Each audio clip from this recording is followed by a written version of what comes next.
Today's yellow day, so we have lovely display of Notocactus autunus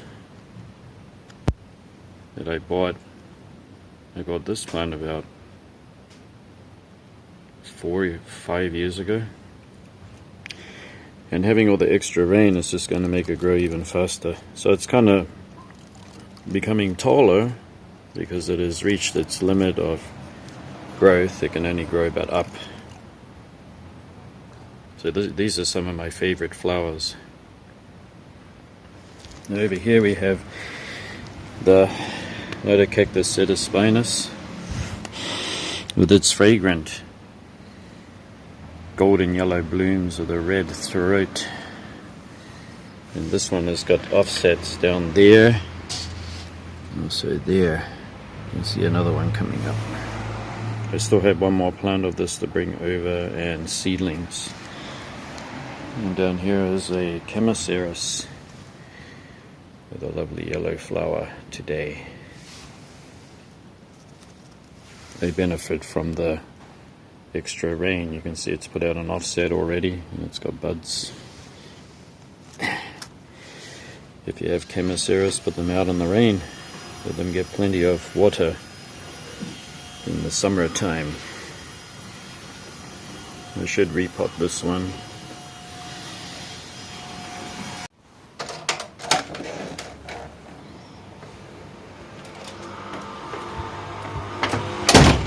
Welcome back to my Life of Plants of Newman, and we're going to have a look at my garden. So I'm glad you could come along today. You can see that these lilies here have opened up 3 big blooms, and they are colossal and very fragrant. They are native lilies of Japan. So these are some of the biggest flowers. I mean, could you find anything bigger than this? And they're long lasting, and they're adapted to the climate, of course, which is a very wet, rainy summer. And they have these really big anthers full of pollen, and there's the stigma. It's very sticky. And down here we have these blooms that are just looking so magnificent right now that I couldn't help but propagate this. So I did take a propagation last week, or this week, sorry. Look at those flowers. They're just dangling flowers. Move along here, we have the orchids, Dendrochilum. It's in a self-watering pot, and we do have a weed there, so I will pull it out. I'll try to. I'm always weeding all the time. This is also a Dendrochilum as well, and it looks like its pot is filled up with water, so I will tip that out. Should have done this before the video, but I got lots of things to do. I must go over with the bicycle, pick up some plants. There's a lovely variegated leaf on this Aspidestra eliata, variegated one, and it's looking really nice now, but it was beaten up last year by the grubs of a specific native beetle. It's got some Legionella also popping up. These are my Cattleyas that we've seen many times before.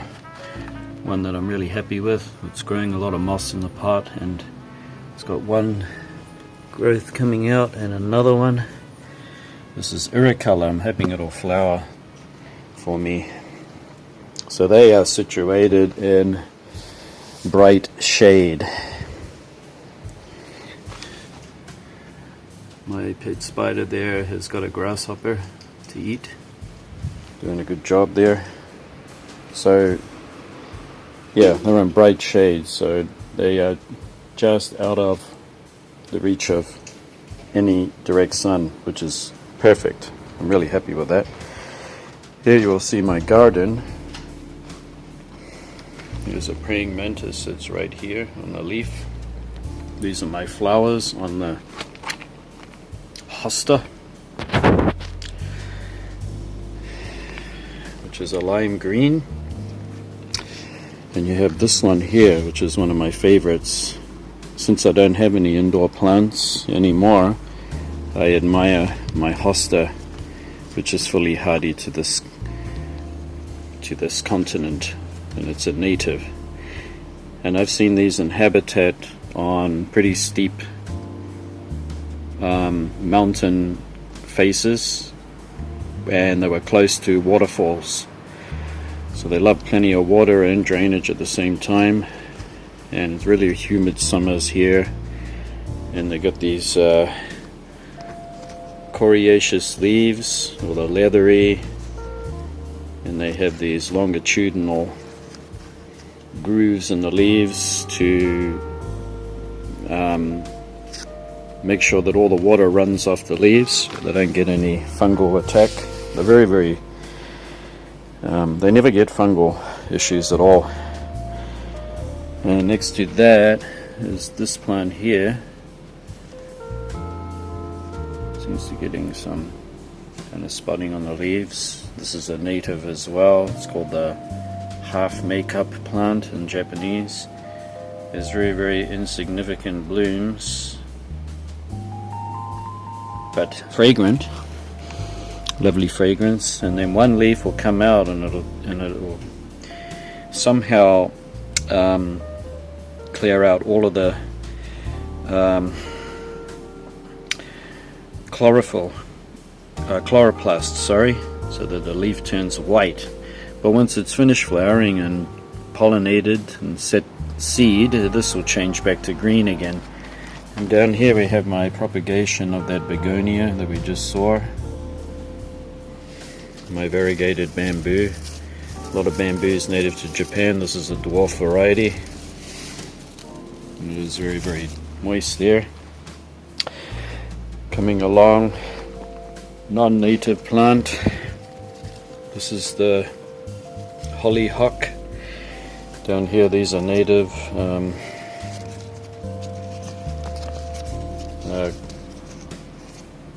was going to say calatheas. They're not. They're native ground orchids. You're probably going to notice that I'm not going to be able to function too well because it is extremely humid and hot at the moment. So it's hard to breathe. It's very thick humidity. Down here is a native orchid. We have a mantis on the hunt right there. Look, it's about to get a grasshopper, but right next to it is the begonia that's native. This one dies down every winter and then comes away with a lovely flush of growth. The leaves are quite small at the moment, but they do get large, about this big. Down here is some more begonias, the same as that. This is my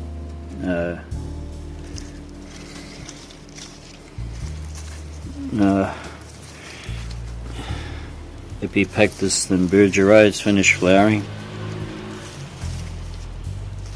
and I'm not sure if it's going to grow any more shoots or not, or whether it's going to do that next year. Not sure. This is a native. This is, of course, the very famous in the US. These are fragrant flowers. This is the hydrangea paniculata.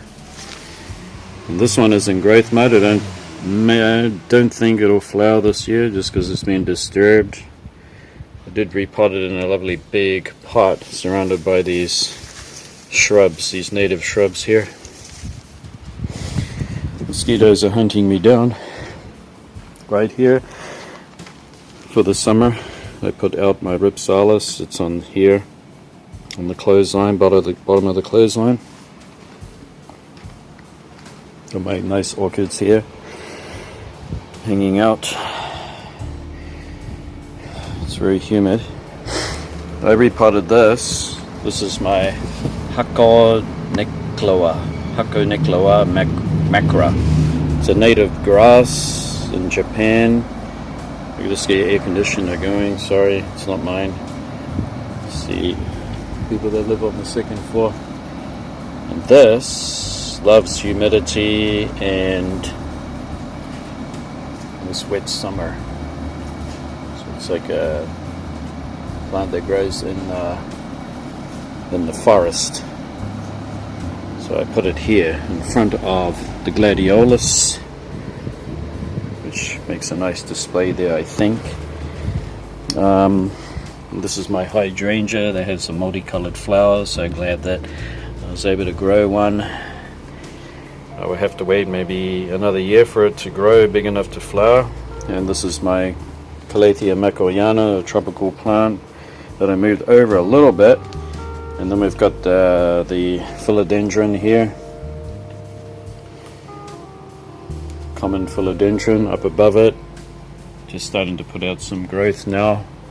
There's a ripsalis,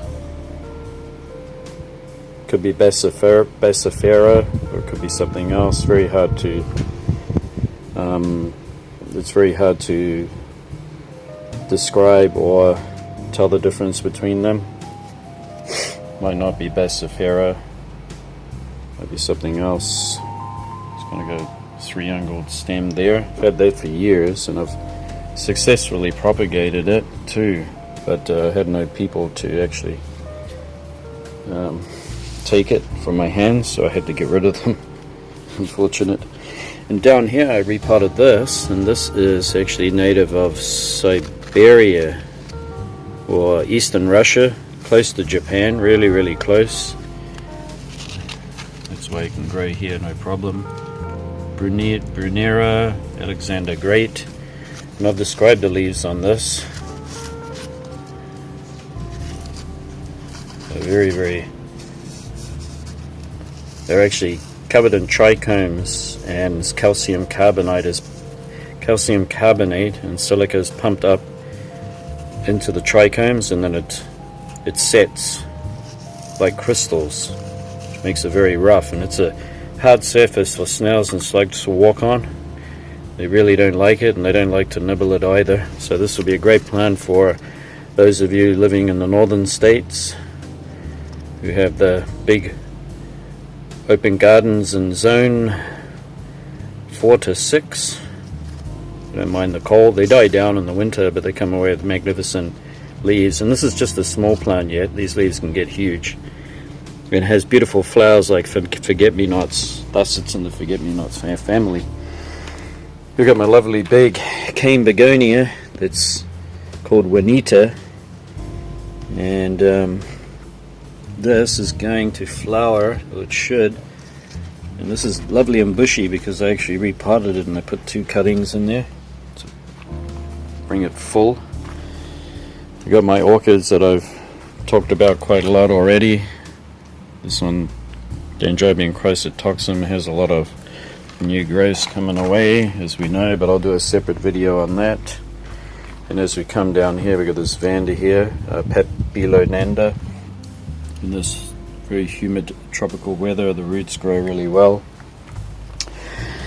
They put up all of these soft wire or plastic covered wire to hold up the leaves on my Epidendrum pumilum, which is starting to send out leaves now. Hopefully it'll bud up and we have a lovely display of flowers, because they love the flowers on this. Beautiful fragrance. And here there's another epiphyllum. Common name is fishbone cactus. Very thick, rigid leaves. Does well indoors over the winter. No special care required. Just give it a bit of fertilizer. And it has 1, 2, starting to branch off yet again. So that's good to see, nice and healthy. Down here I did a repot on my philodendron ring of fire. I put this in because I had this lying around so I can grow up it. And I used the stones here to fill the bottom of the pot so that it's got some water to suck up. Love this plant. And the bugs don't touch it because it's got a lot of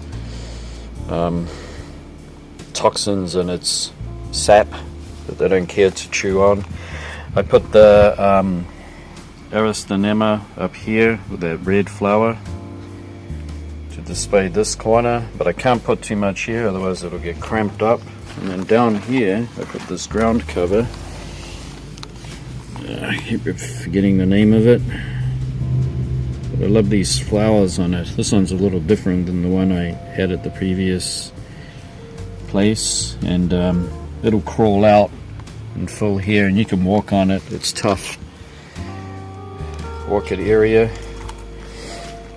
Going to do an update on my orchids and talk about them in detail more, because I got something to share about microclimates.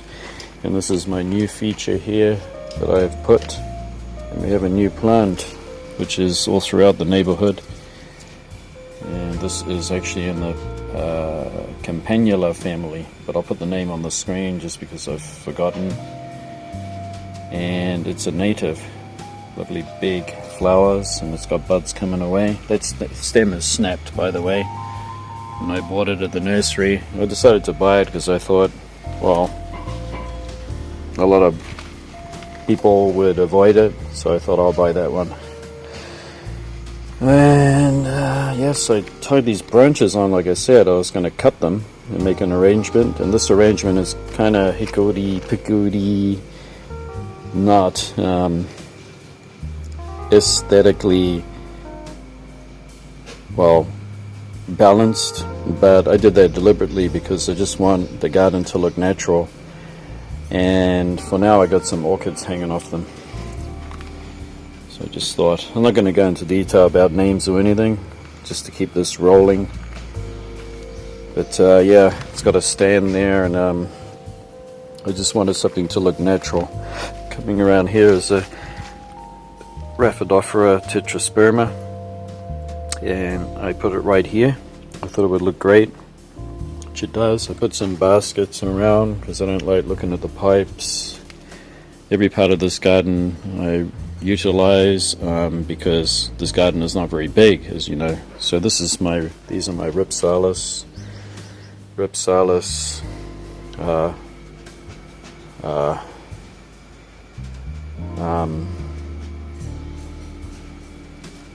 come on, what's your name again? And the name will come back to me. What I notice about it is its stems are looking much healthier, much filled out, whereas I couldn't attain this indoors, even in a bright window where I got some direct sun. The humidity wasn't there. It's very hard to keep the humidity high. You really need to grow them in a grow tent inside under a controlled environment, or put them out for the summer underneath your trees. Bring them in for the winter, then I mind a drier winter.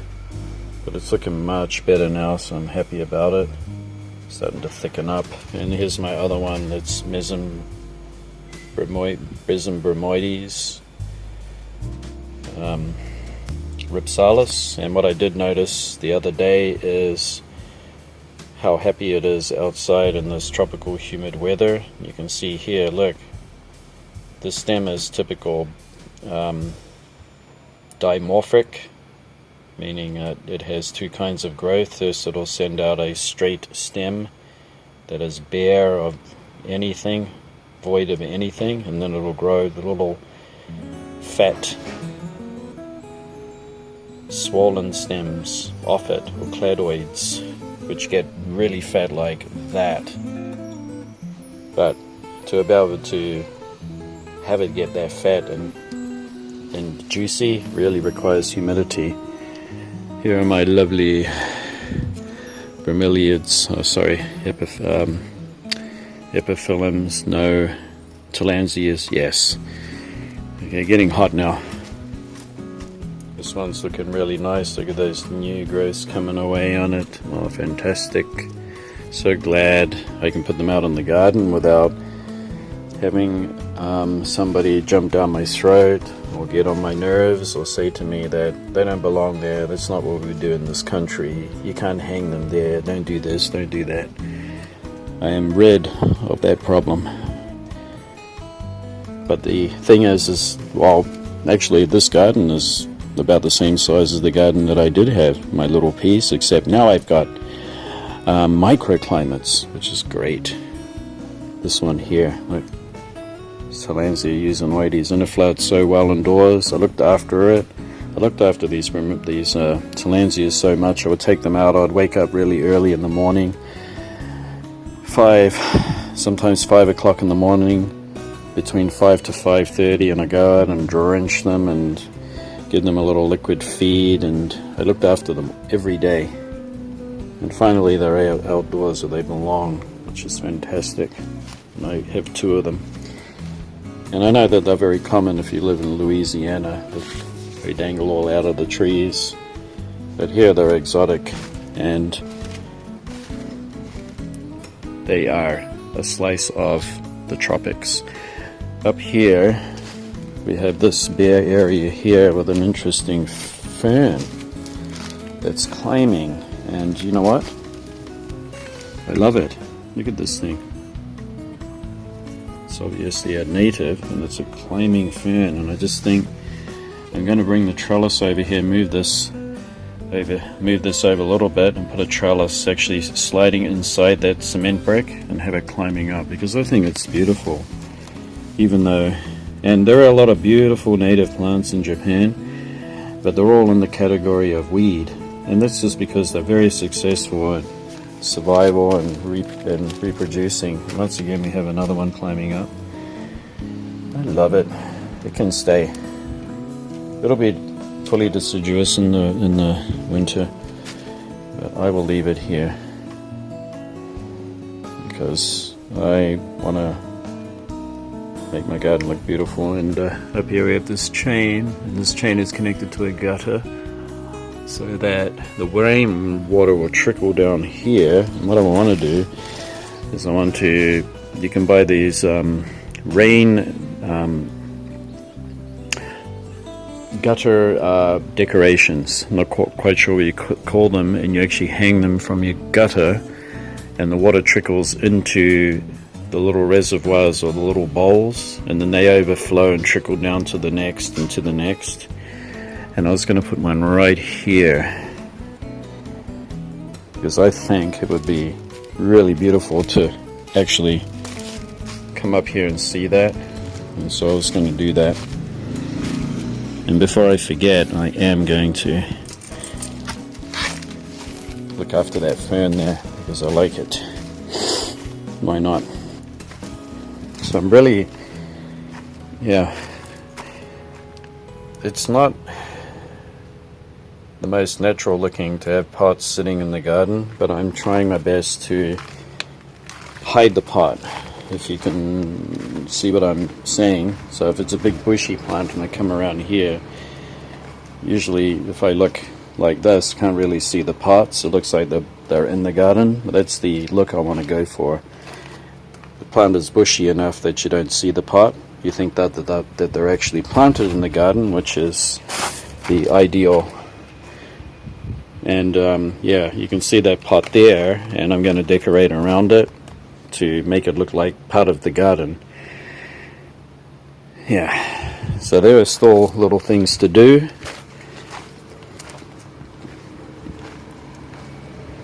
This is the country of the air conditioner. So there's 3 lined up along there.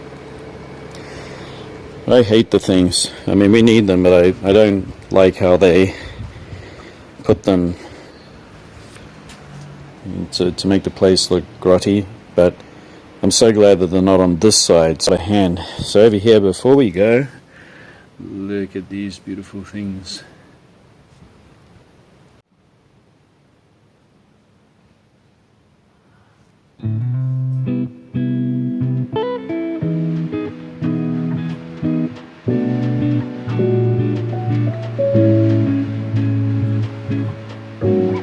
This is Notocactus atonus, and this is one of my favorite flowering cacti that are not an echinopsis. And because it is, that's why I have 1 and 2 more. And you can see some space there. That is Echinopsis Carlochlora,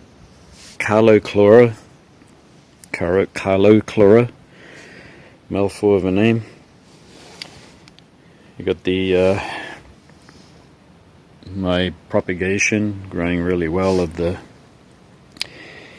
Austrocylindropuntia subularis monstros. And my tall Cereus peruvianus, and the other three that are growing here.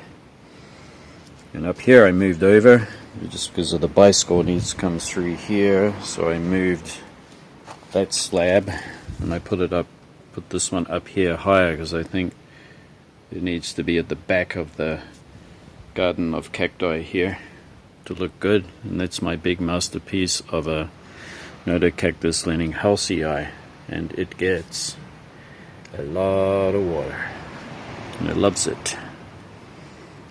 Loves every bit of it.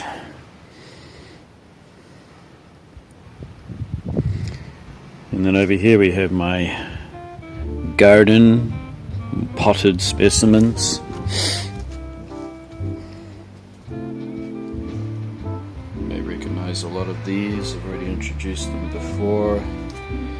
Agapanthus right up here, and I hung the orchids from these tall pot stands because I just didn't think it looked good at all having these pot stands with pots on the top of them. It just didn't look right to me. I wanted to make it look like a garden, and so I used all of my orchids to hang from it, and I think it looks good like that. Kind of happy with how it looks. Looks like a garden. There's some mosquitoes buzzing around me, and of course hanging from this fence, and these guys need to come in the winter. It's my Brassavola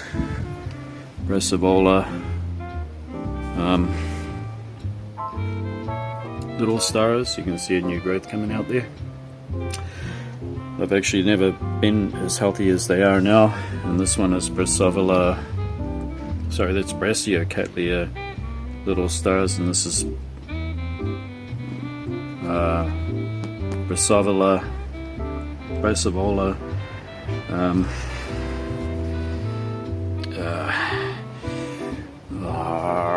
oh my god, my brain, I'm hot. Yeah, this one's looking really nice too, and it has lots of new growth. It throws a bit of a fit in the winter, and it does tend to drop some leaves, but it makes up for it in the spring. And it's taken a long time for it to grow onto the mount, but finally it has. So I'm not going to disturb it ever again. And then down here we have Goldshaw's Beauty. Look at this stem, it's kind of cascading down. And this one is my Epidendrum falcatum, and I love Epidendrum falcatum. It has 2 new canes that are growing really well on it, and the flowers are just absolutely amazing. And I don't think I let this dry out enough over the winter. I should let it get more dry to trigger its flowering. It's a nice healthy plant. I was so glad to buy this, very happy to buy it. The mosquito had a good go at me, and really itchy finger. And the flowers are really fragrant, beautiful fragrant flowers that are long lasting. And down here is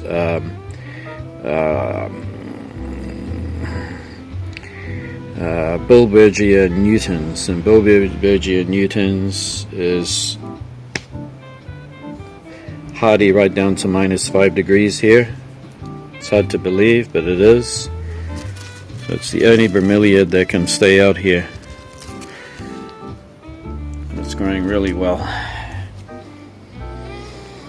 And the masterpiece display of the whole garden has to go to these lilies. These native lilies of Japan. And they come from humid, moist forests where they don't like too much direct sun. For them to be happy, they'll have a lot of humidity and water. They're designed for it. They like it that way, and I have more on the way, so we're going to actually have a look at what color these are. So I have 3 different colors. And being a bulbous plant that's native to this area, it means that the price is quite cheap to buy the bulbs naturally because it is a native. And so that about wraps it up. We've introduced these plants before, and we'll see you soon. Thanks for watching. I hope you enjoyed, and we'll see you pretty soon. Bye bye. I moved my two succulents over here, but you can see in the crown there, maybe hard to detect with the camera, but that is the beginnings of the attack of fungi in the air there. And these will just start dropping leaves and rotting. It's just far too humid, and even the toughest, which these are the two toughest succulents growing around in Japan. This Paraguayensis, sedum, and a Graptopetalum and a sedum hybrid called Supreme, and then you got the Graptosedum. And no matter how tough they are, there's one thing that'll destroy them, and that's this humidity that's almost 90% every day. With heat and rain, they just can't stand it. And so I moved it, and I try to make a nice display around the front door here. We have a nice sense of area, which don't mind the humidity one bit. It's humid where they come from. You have a nice humid, wet season in their tropical Africa, and they have a drier season too, which it'll be winter for this guy, and it's growing really well. And yes, I hope this looks good, minus that. I was going to use that up the side there for that fern. Sansevieria is growing really well. They're of course not tropical, so they need to come in. These succulents are fine. They can put up with even minus 5 degrees. They have the crinoprotectants in their sap, and they can freeze and no problem. But this Fairy Castle and the Letterboria and Sansevieria trifasciata need to come indoors. These guys need their lid, so they're going to have their lid in their special basket lined with insulation. I brought over all my epiphyllums, so Holetium, it's got the broken stem, but it's still continuing to grow really nicely too. And over here we have that Selenoceras chrysocardamum, and one other one hiding out in here. Here it is here. Pseudorhipsalis ramulosa. So they're all doing fine. I mean, this is the kind of growth they put out initially. Lots of very soft, kind of leggy growth, and then it starts to thicken up later on at the end of the season. So we're going to pull all of those into here. This is what they were in before I brought them over from the other property, and they're kind of elevated off the ground so that slugs don't eat them. 85, and I walked right past it because I'm getting delirious from the heat. This one was indoors too, if you remember this Sansevieria. It was still left under the carport at the other place. So, it's still alive, and I've kept it. It's a nice plant anyway. So down here we have this downspout. This is where I catch my rainwater.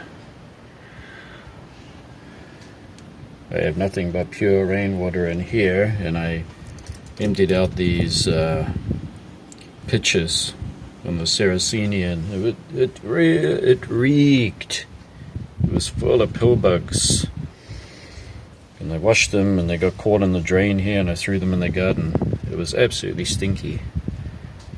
But it's nice to see it come back to life after it had a bad run in. You can see the holes in it because actually the pill bugs were creeping into the pond. But having them like this, they're still going to get a little bit eaten, especially when they're in contact with something like that. There. Got to move them out of the way. Otherwise they're just going to make a path, climb onto the plants and eat them again. As long as they've got water around them like this, they won't be able to get in there. This Venus flytrap had the leftover